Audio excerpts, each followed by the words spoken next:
So first up, how to debate the bankrupt left, ladies and gentlemen, in the Daily Caller.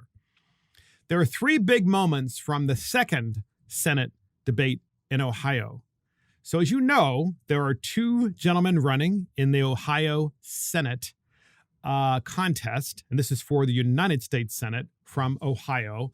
The first is Congressman Tim Ryan, and the second is businessman J.D. Vance. Well, they just debated yesterday in their second debate, and as you can imagine, Ryan, the Democrat, decided to pull the race card. Now, Ryan is a white guy. He's currently a congressman, and he's one of those phony Democrats who says, I'm a moderate Democrat. I'm a moderate because, I'm for the working man because Ohio is a blue collar state and I'm all about those working men and women. And I'm the guy that's best suited to be able to bring jobs back to Ohio. Of course, Tim Ryan, ladies and gentlemen, has been in the United States Congress for 20 years.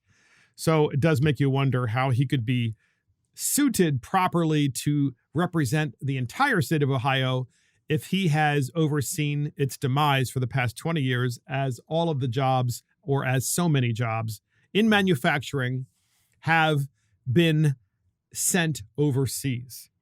So nonetheless, we have this debate. It's the second debate between Congressman Tim Ryan, the Democrat, and businessman J.D. Vance. And as you know, during the first debate, the two focused primarily on policy issues, most notably abortion, immigration, and economics. And last night, because we're getting closer to the election, and because Tim Ryan's poll numbers aren't moving in the right direction, Tim Ryan decided to get personal. And so he decided to imply, if not outright say, that J.D. Vance is a racist. Now, ladies and gentlemen, in podcast land, I must say this. If you are a Republican, if you are an unaffiliated voter, the chances are pretty high that at some point in your life already, or at some point in the near future, someone is going to pull that card on you. Because sadly, in the 21st century, in modern America, there are individuals who believe that they can benefit by demonizing you as being a racist simply because of the way you look. This is, of course, a more unique situation because Tim Ryan is white and his opponent, J.D. Vance, is white. But nonetheless, Tim Ryan, who is not actually doing particularly well in the polls, he's not way behind, but he's certainly behind, decided that he has to go after J.D. Vance. So how did he do it? Well, there's this term, ladies and gentlemen, this is important to this debate. It's called the Great Replacement Theory.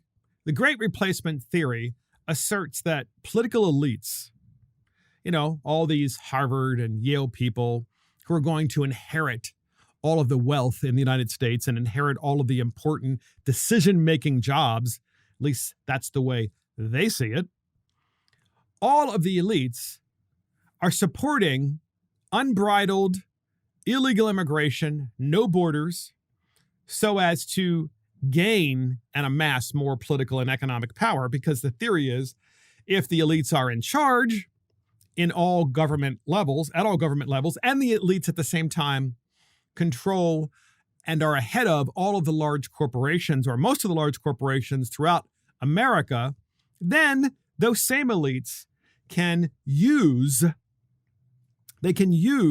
individuals who have crossed the border illegally to populate their businesses and at the same time to keep them in office. So the elites, of course, don't necessarily believe in anything that they're supporting.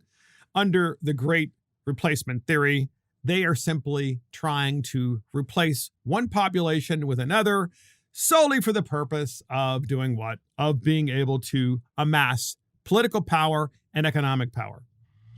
And so that is a theory, of course, and there's certainly some credence to the theory, as you might probably imagine, namely that the Democrats believe, at least at a minimum, ladies and gentlemen, the Democrats certainly believe that if you have unbridled immigration and you have no borders, then you get enough people in the country so that eventually you're going to be forced to allow them to vote and to mainstream them into American society, because you can't deport, the Democrats believe, hundreds of millions of people or tens of millions of people or even 5 million people if they cross the border illegally. At least that's what the Democrats believe. And therefore, they will be allowed to vote. And if they're allowed to vote, what will they do?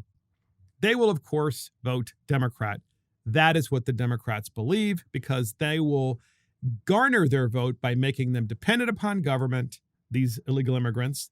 At least that's what the Democrats believe. And at the same time, they will, of course, promise American citizenship, in which case fealty to the Democrats will be everlasting by this massive population of people who are present in the United States currently, and they're not even American citizens, and they didn't even come here illegally.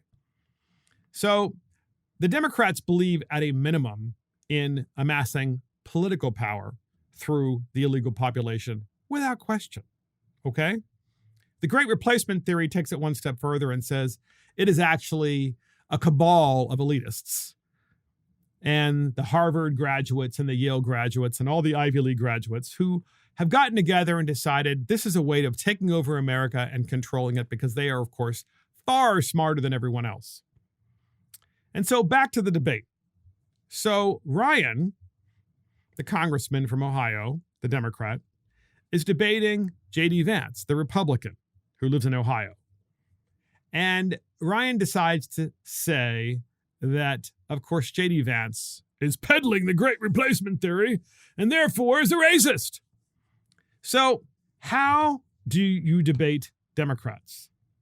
How do you debate the left when they actually call you a racist? Well, we have a great example for you, because we have a clip from this debate. It is epic, and it speaks for itself. Ladies and gentlemen, here it is. Thank you, we have a hold on, JD. Stop. No, this is disgusting. I'd like to get here's exactly what happens when the media and people like Tim Ryan accuse me of engaging in the Great Replacement theory. I'll tell you exactly what happens, Tim. What happens is that my own children, my biracial children, get attacked by scumbags online and in person, because you are so desperate for political power that you'll accuse me, the father of 3 beautiful biracial babies, of engaging in racism. We are sick of it. You can believe in a border without being a racist. You can believe in the country without being a racist. And this just shows how desperate this guy is for political power. I know you've been in office for 20 years, Tim, and I know it's a sweet gig, but you're so desperate not to have a real job that you'll slander me and slander my family. It's disgraceful. See, that's how you debate someone on the left. You basically tell them how disgraceful it is to call you a racist. In this particular case, J.D. Vance's children are biracial because I believe his wife is Hispanic. And also, it ought not matter. It ought not matter. If you are a country and you believe that there are rules and laws and that you are a country of laws and a nation of laws, then you should also believe in orderly legal immigration. But of course, Tim Ryan decides he's losing this particular election as of today, and he decides he's going to go after J.D. Vance and call him a racist. And J.D. Vance, of course, comes right at him. So how do you debate the left? You take on the issue that they are claiming that you are, namely, in this case, racist, and you don't let it go.